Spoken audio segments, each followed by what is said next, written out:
Hi there, Elaine here with WTI. Are you a DIY person? Well, I love making my own hand soap.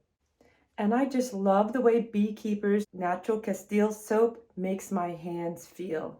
I love that it suds up so wonderfully and you just need a few little pumps and your hands feel so soft.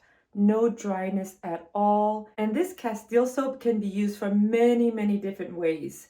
But I love to just use water, the Castile soap, and this unscented version is great for me because I like to put my own oils, lavender, a little bit of frankincense, and almond oil. And this soap is wonderful. It lasts such a long time and it just feels so great on your hands.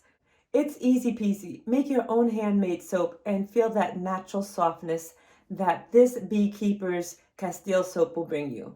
I love it, and that's just my point of view.